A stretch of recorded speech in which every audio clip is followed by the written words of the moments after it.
Coming up on 2020 on ID, it seemed like any wreck on a wintry night. Two cars, one frozen bridge, opposite directions.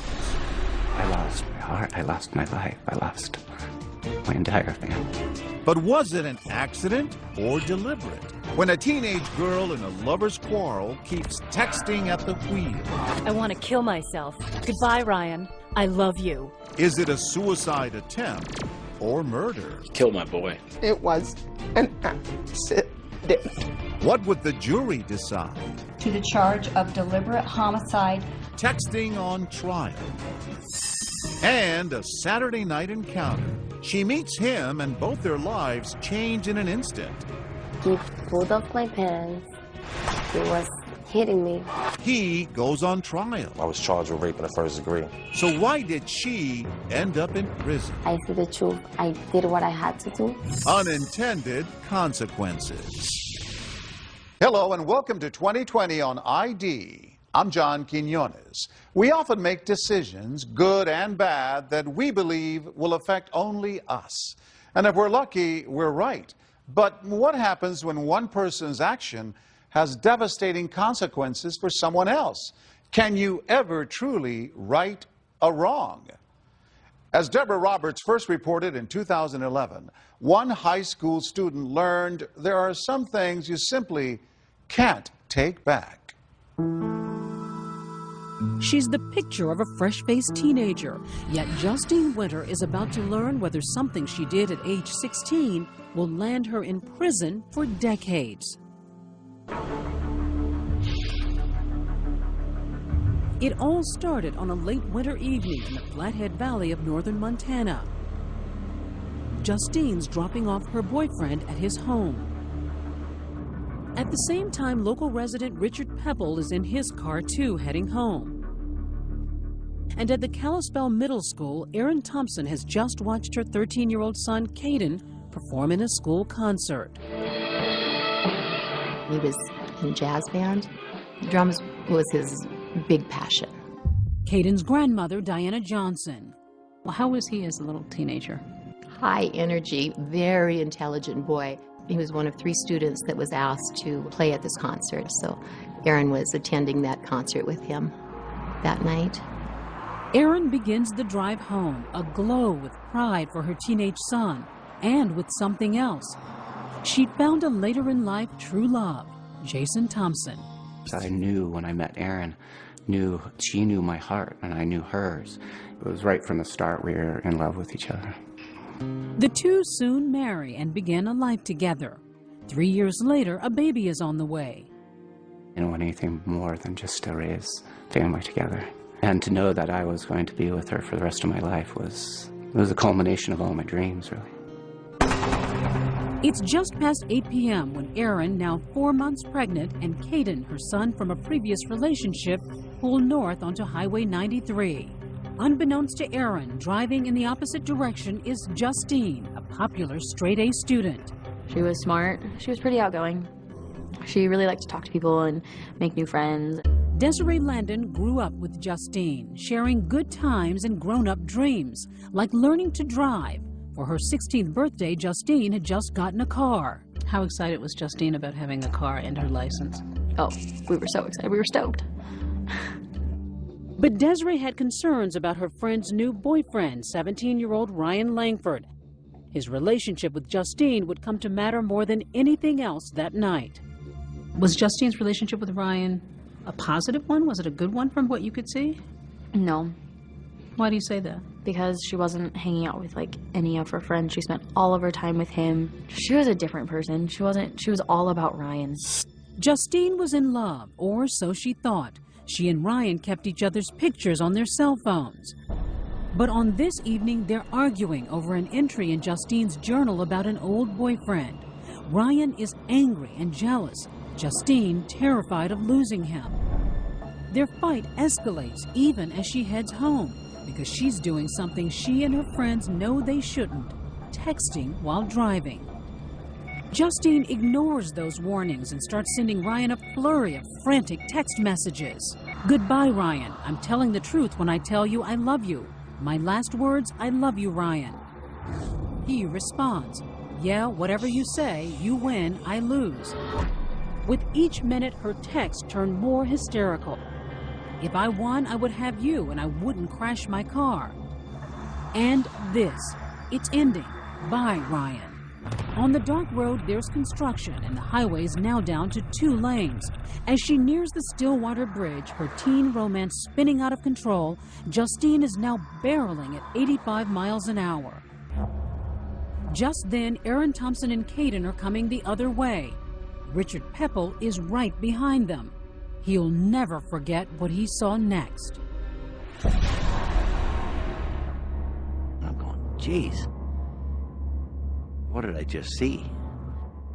Did you have even time to sort of react? I mean, it just exploded. Kaboom. Pepple rushes to the tangled wreckage of the closest car, Justine Winters. Her tongue had gone back into her esophagus. I just pulled that out, and then the white foam and the blood came out pretty profusely, and I didn't think she was going to make it. He then races to the other car, where pregnant Erin and her 13-year-old son are trapped inside. When I got there, I pulled the door open. She was trying to tell me something. He would later wonder if she was struggling to get help for her son, buried in the wreckage. It couldn't come out because her chest was so crushed. And I know she had internal injuries. And I held her hand, and I said, "We got help on the way, just hang in there." But she didn't. Finally, she just blinked out. I just all of a sudden had this dread that something was wrong. And I having to call up the hospitals or the police department and just try to find out if there was an accident. Jason is finally connected to police.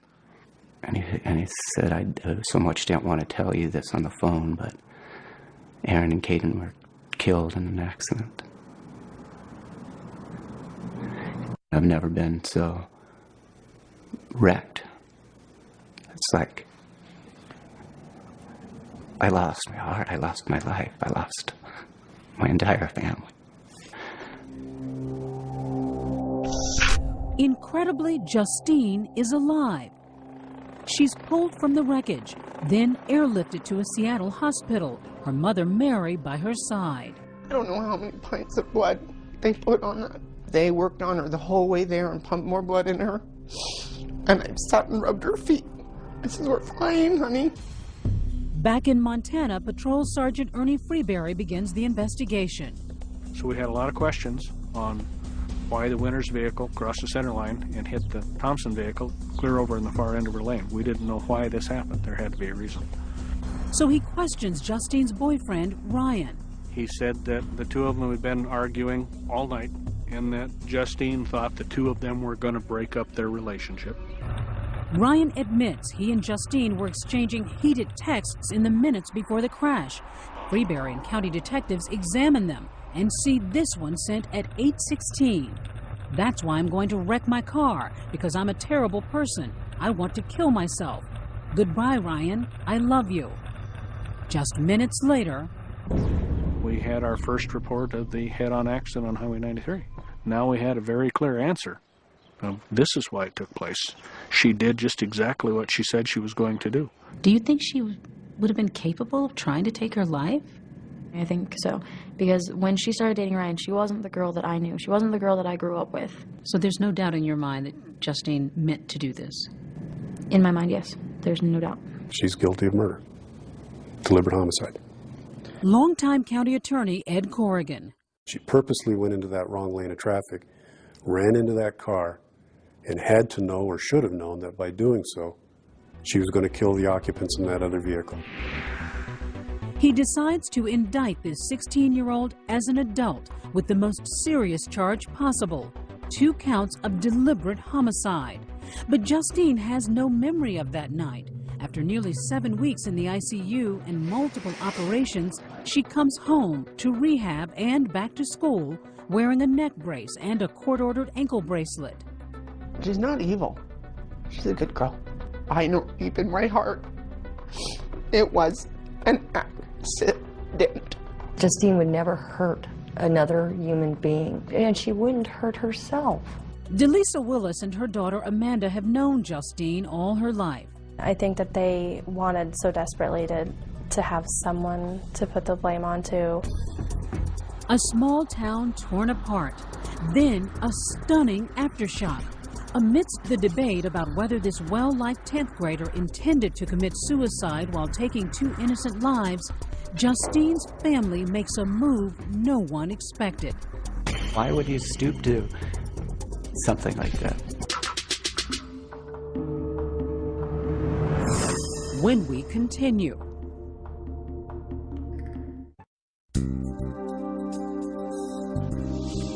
As the seasons pass in northern Montana, 16-year-old Justine Winter is facing murder charges, accused of deliberately killing a pregnant mother and her son.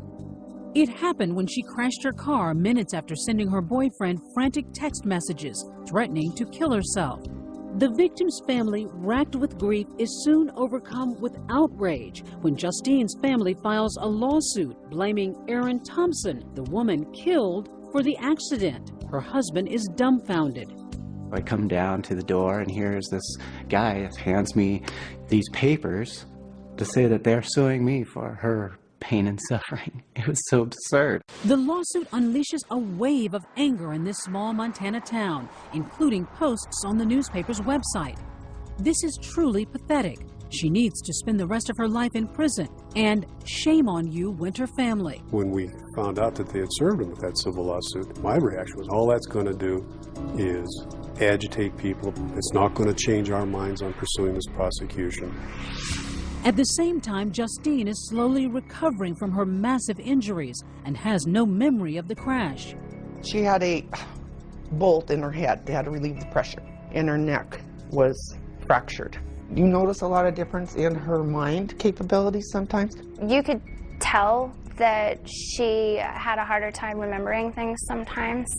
High school counselor Laurel Eckern worked closely with Justine when she went back to class.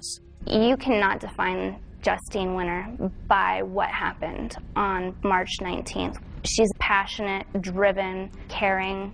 She's a good kid, and I can tell you right now it's exactly what she is. She's a kid. A kid now facing a possible 200-year sentence. January 2011, nearly 2 years to the wreck, Justine Winter is on trial for double homicide. 2 small-town families now bound in grief and anger. Prosecutors lay out their case. Winter's vehicle had crossed the center line. 4 grueling days of crash reconstruction. Tire marks, marks in the road. And detail about skid marks and fluid patterns. Justine Winter's car encroached into the northbound lane, striking Mrs. Thompson's vehicle. State crash investigator Barbara Watson testifies that construction on the bridge that night brought the road down to 2 lanes, and that Aaron had nowhere to turn when Justine's car careened into her lane at 85 miles an hour. And Miss Thompson was going how fast? Approximately 31 miles per hour. As Justine was accelerating full throttle at 85 miles an hour, my wife had been trying to slow down and wasn't able to get off the road. And I could only imagine how terrified she was. And then the testimony turns to those desperate text messages between Justine and her boyfriend in the half hour before the crash. To the prosecution, clear evidence that Justine was a distraught teenager bent on suicide. Her weapon, a 2-ton Grand Am barreling 30 miles over the speed limit on a country highway. I want to kill myself. Goodbye, Ryan. I love you. Lead detective Kip Tukachik reads out the texts. That's why I'm going to wreck my car, because all I can do is up. Because I wanted to kill myself. I wanted you out of my car so I could do what you told me I couldn't. And then this final text from Ryan, just 6 minutes before the crash. Do the right thing.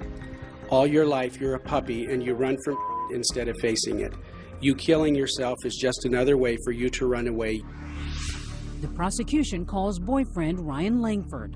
When you were at Justine's house, did you see items in her room that caused you to get mad? Yes. What did you see? A journal about one of my friends that she had dated previously.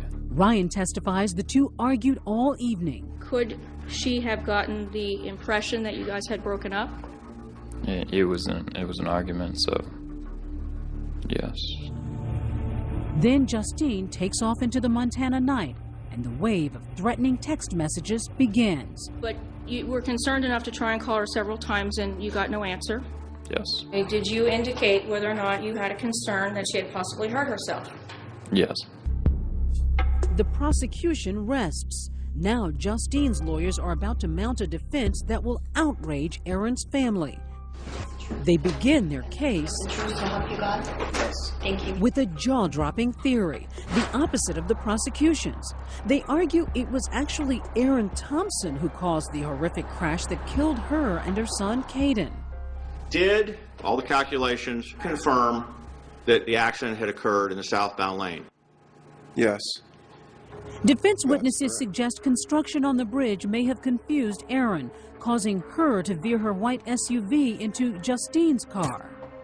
With wreckage strewn everywhere, it was impossible to know who was in which lane, says defense expert Scott Curry. So, Mr. Curry, before you had even found what you believed to be the point of impact, you basically threw out what the Highway Patrol had concluded. Yes. Don't you consider that jumping to conclusions? No. Curry says his conclusions were based on careful analysis of the evidence. Beyond the roadside forensics, did Justine's wave of desperate text messages constitute a suicide note? In court, battle lines are drawn. The defense turns to boyfriend Ryan Langford. At one time, you described Justine as a person who could not even hurt a fly? Yes. Do you still believe that? Yes. Then, a protective father, Randy Winter, boldly defends his only daughter. She did well in school. It was kind of like she was a model kid that you didn't have to worry a lot about. She wasn't into drugs, she wasn't into alcohol, anything like that. Has Justine at any time, prior to March 19th of 2009, ever act as if she was depressed? No. So why would this straight-A sophomore suddenly threaten to kill herself? I believe the communication was conversational. It did not, in my opinion, constitute a suicide note. Enter defense psychologist Scott Poland, a national expert on teen suicide who examined Justine's texts. I suspect that all the adults here would be quite surprised to know how many times young people talk about death, suicide, killing each other, and we have to be careful not to take it out of context. I do believe it was an accident. I don't think that Justine Winter intended to kill herself.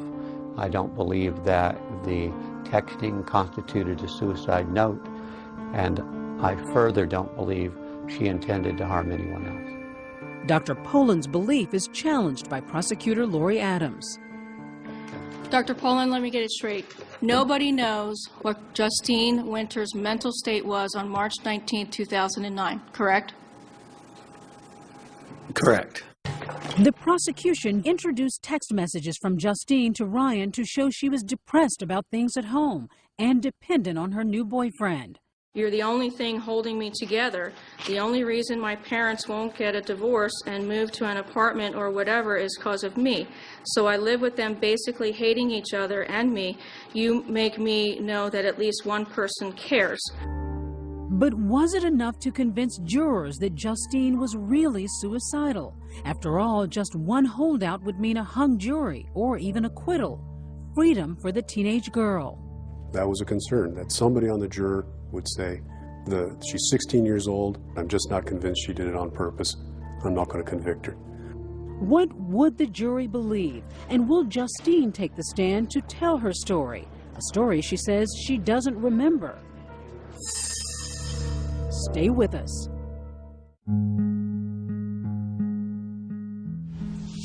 Throughout her 9-day trial, accused killer Justine Winter, now 17, sits silently, her face betraying little emotion. When you sat in the courtroom and you looked at Justine, did you see remorse? No. That's the thing that our family is missing from her. I think she's just in denial. What do you think was going on with her? I don't know at all, because I saw the lack of remorse too. I just didn't understand it. I don't understand it to this day.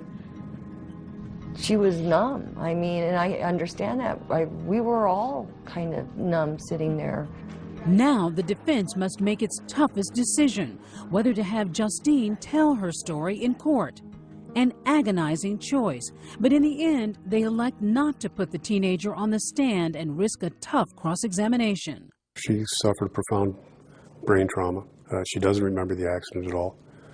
Had they put her up on the stand, I think they would run the risk of her alienating the jury by not being able to offer any kind of explanation for what happened that night.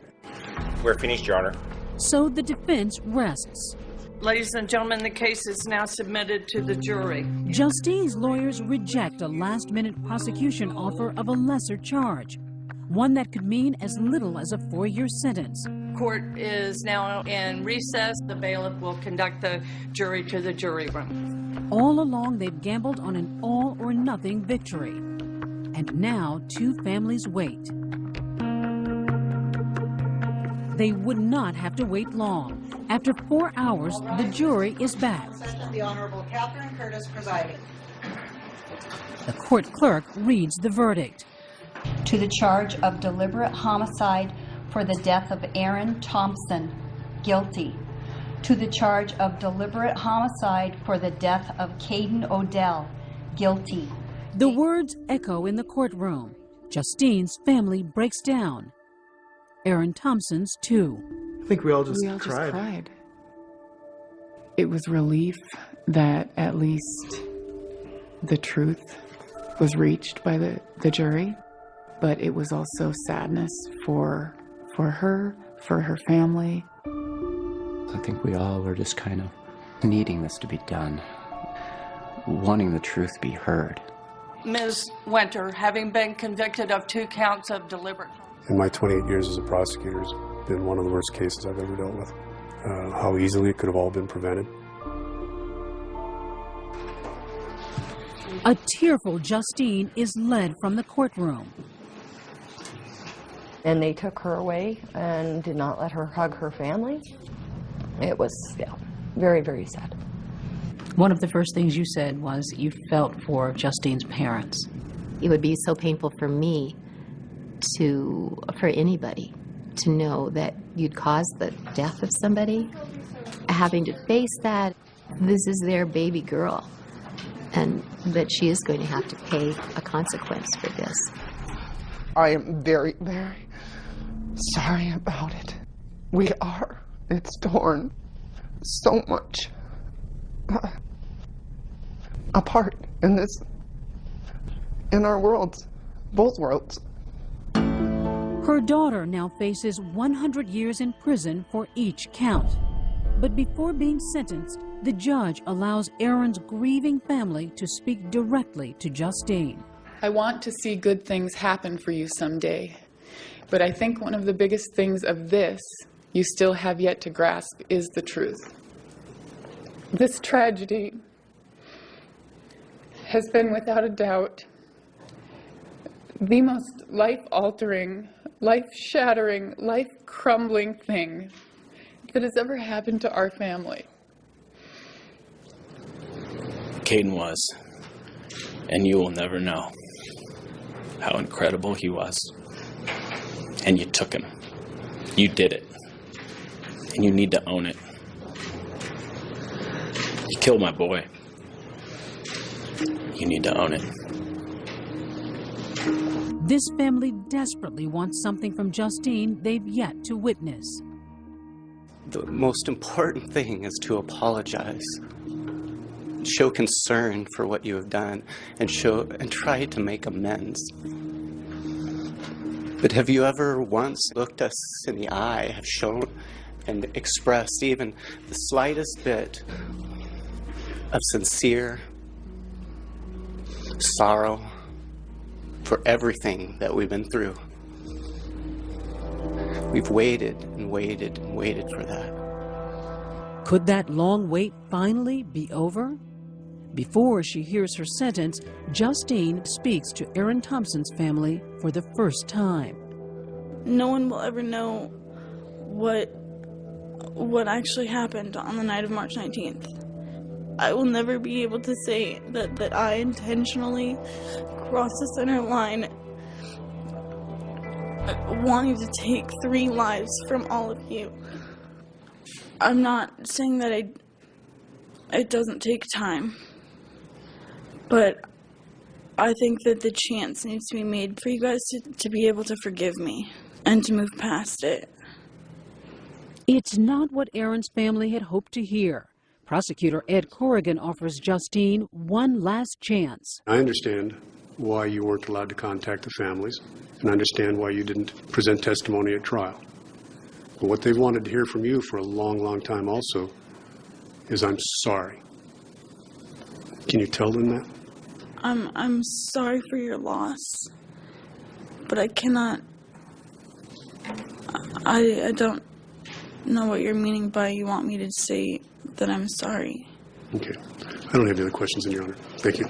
And with that, Judge Curtis pronounces her sentence. For the crime of deliberate homicide for the death of Aaron Thompson, the defendant is committed to the Department of Corrections for a period of 30 years, with 15 years suspended. Then the same sentence for the death of 13-year-old Caden, 30 years. But Justine will be eligible for parole after 7.5 years when she's 25. I think it'll hopefully give her a chance to have a life, to go to school or get married and have children or whatever she wants.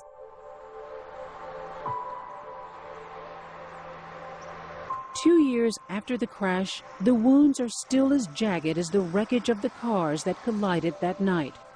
And in the end, the case would not rest as much on justice as on forgiveness. Have you forgiven Justine? I think to really forgive her would take her being sorry. Even if she doesn't remember that night, she would still have to own it that this was her.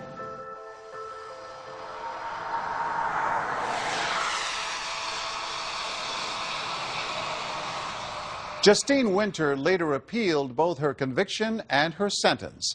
As of 2014, those appeals have been denied. While in prison, she received her high school diploma with honors. Up next, a devastating crime. He pulled off my pants. He was hitting me. He raped me. He goes to prison, but it's hardly the end of this story. She said, "I've done a terrible thing. I deserve to be punished." Stay with us.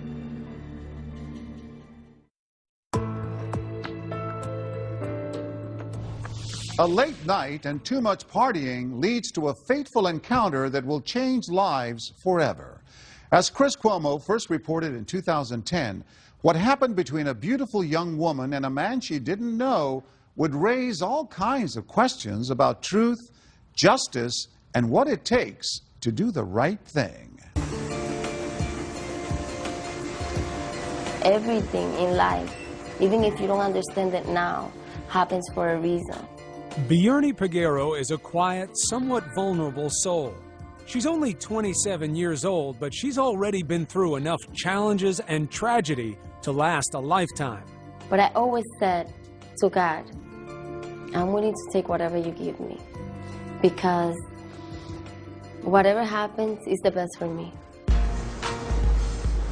The story of what happened begins on the streets of New York City on a Saturday night in the summer of 2005.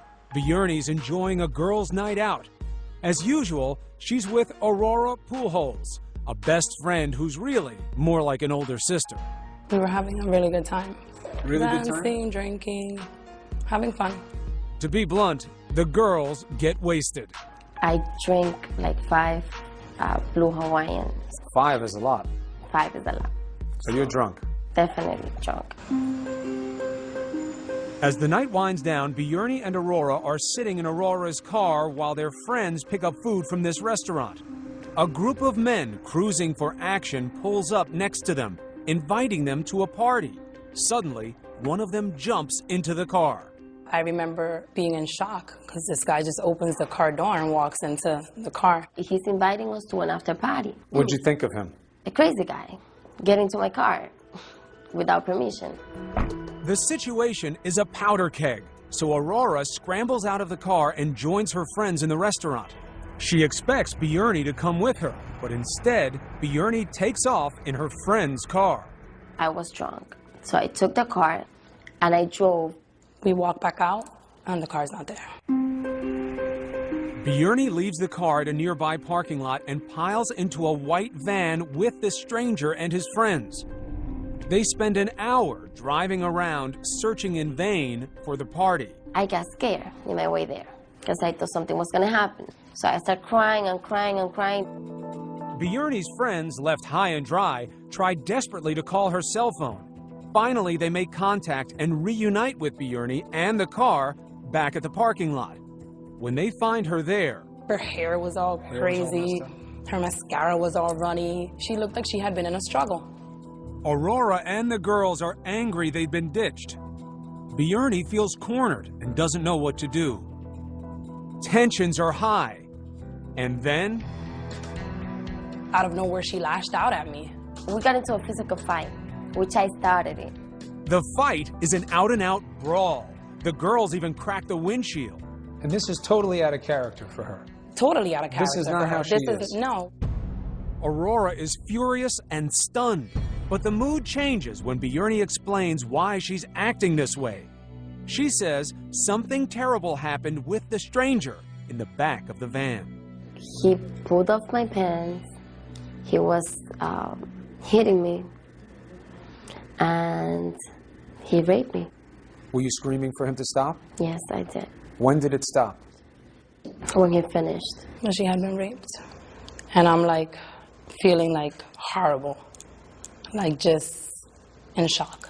The girls, enraged just moments before, are now totally sympathetic. They drive Bjorny to this hospital. She relays her account to the staff there, and they perform a rape kit. Detectives from the NYPD Special Victims Squad start investigating. Bjorny repeats to them her nightmare of being brutally raped. Then, in short order, they track down the white van and the guy who'd first jumped in the girl's car, a 28-year-old contractor named William McCaffrey. Why did you think the police want to speak to you? I had no idea, but I know I didn't do anything, so I had no problem going into the precinct. McCaffrey tells the police he and his pals did cruise around with Bjorny in the van, then left her back at her car, drunk but unharmed. His denials are absolute and unflinching. Did you rape Bjorny? Of course not. Did you assault Bjorny? No, I did not. Did you give her any reason to believe that you were a threat to her? Not at all. Supporting McCaffrey's claims, the rape kit comes back negative. The strongest evidence of a physical attack police have is a bite mark on Bjorny's shoulder. But still, if it comes down to a he said, she said, the cops are probably going to accept what she said. Do they seem like they believe you? Not at all. But police have reason to be suspicious. McCaffrey's been arrested numerous times for petty offenses like DUI and assault. On the other hand, Bjorny couldn't be more credible. She sticks to her story. She's traumatized and doesn't hesitate to take the morning after pill offered by the hospital. I have to take these pills because I cannot get no infection. I cannot get pregnant. What happened at the end of the meeting? I was charged with rape in the first degree. McCaffrey maintains his innocence up and through the trial, even taking the stand to defend himself. Bjorny maintains his guilt, and almost solely on the basis of her emotional testimony, the jury votes to convict. When you heard the word guilty, how'd you take it? Terribly. I thought about my sons and if I was going to make it to see my grandmother, you know, or would I have to bury her from prison. The sentence, swift and severe. They told me he got convicted, 20 years. 20 years. What do you think? I started crying. I just want to get home, be by myself. Oh my God. It seems the case is closed. Justice has been served and Bjorny can start rebuilding her life. She felt relieved. Finally, something going right for her. But in fact, everything about this crime story is about to be turned on its head. It was totally untrue. No crime ever occurred. Stay with us.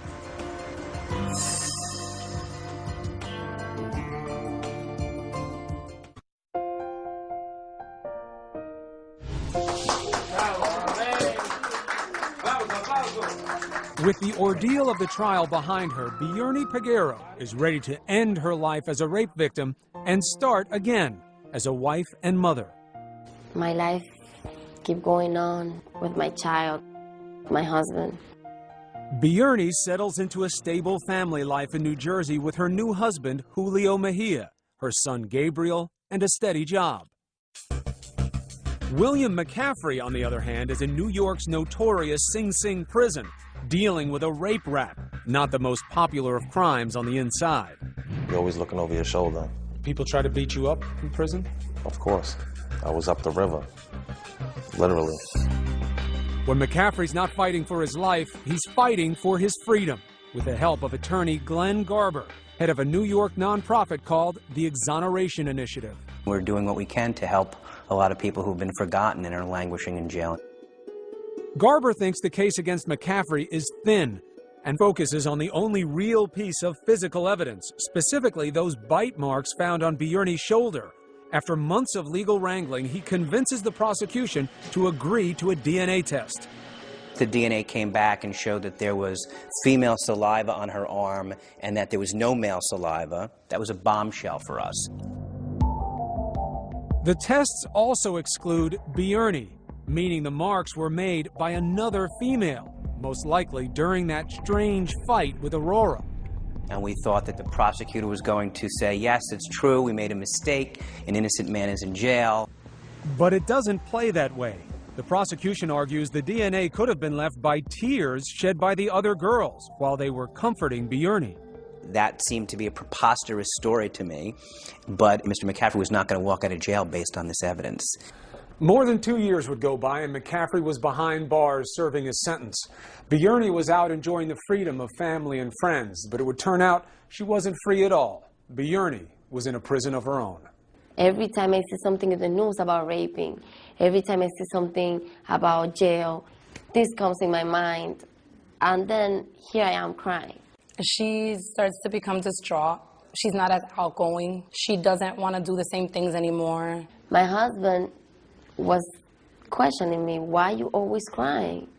What's wrong? At last, in the confessional at this New Jersey church, Bjorny reveals the secret which has been tormenting her. What do you say? I told the priest that there was somebody in jail because I lied. I said he raped me when he did it. That's right. William McCaffrey never raped Bjorny Peguero. And Bjorny's accusations repeated to friends, the hospital staff, the police, the prosecutors, and the jury, all of it lies. Why do you think? I don't know how that lie became so big. I don't know why. I don't know. I didn't want to say it didn't happen because I thought he wasn't going to be convicted because there's no evidence. But she knows that now she has to make it right. The priest recommends talking to a lawyer, so Bjorny goes to attorney Paul Callan with her startling story. She said basically, I've done a terrible thing. You have to get this man out of jail. Turn me into the district attorney. I've done something wrong. I deserve to be punished. Beneath the surface, says Callan, there's a lot from Bjorny's past to explain her behavior. She's originally from a broken and abusive home in the Dominican Republic. She was essentially abandoned by her own family and grew up largely in the streets. Her psychological situation is very, very different from the average person's. Callan says with few solid relationships, Bjorny was terrified of losing her friendship with Aurora, the big sister figure with whom she'd had that fight. A fight which he says is the key to understanding the whole story. She was just mad at me. But when you told the lie to her the first time, that night, she was then not mad at you anymore. She was not mad at me anymore because she felt sorry for me. And you wanted that. And that's what I wanted from the beginning. Eventually, news reaches the man imprisoned by Bjorny's lies. For William McCaffrey, her confession is an act of God. Could you believe it? Not at all. This is what I prayed for, you know. I looked at it like as a blessing. More people need to come forward and tell the truth.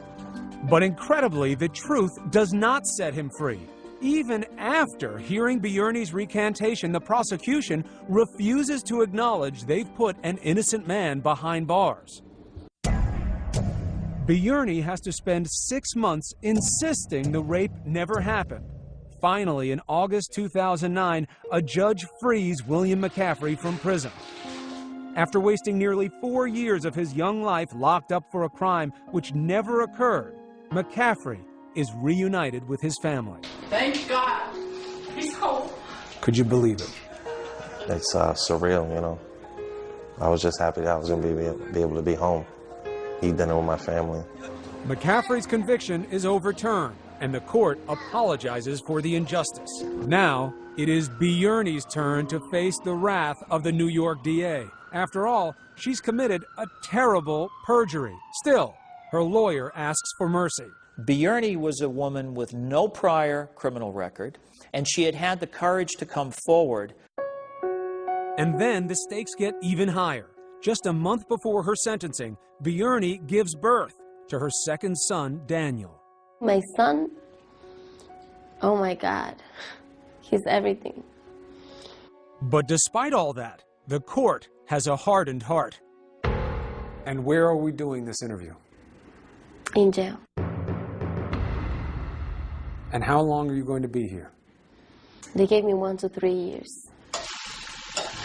Throughout the ordeal, Bjorny's husband, Julio, has stood by her side. It was incredible, but my husband never judged me, not even for a minute. But with a felony conviction, Bjorny is now at risk of being deported back to the Dominican Republic, torn from her family. If you hadn't said anything, you'd be home right now. I know, I don't regret it. You'd be with your kids right now. I understand, but I don't regret it because I see the truth. I did what I had to do. If I have God in my heart the way I have it, there's no way for me not to feel this peace that I feel now.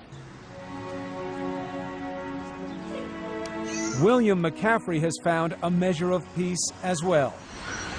Despite all his needless suffering, he is still capable of an act of grace, forgiving Bjorny Peguero. I just wish her well. How could you have not been consumed with hate for the person that put you there? You know, hate's not a good thing, you know. It kind of contaminates everything in your life. So if you end up hating, you know, everything else is going to go wrong. You got to forgive. William McCaffrey later filed a civil lawsuit against the state of New York, and the case was settled. He also filed a federal lawsuit against the city of New York for violation of his civil rights. The city is contesting his claims, and the case is, as of 2014, still pending. Bjorny Peguero was later released from prison in 2012, deported from the United States, and sent back to her native Dominican Republic. I'm John Quinones. Please join us next time for another edition of 2020 on ID.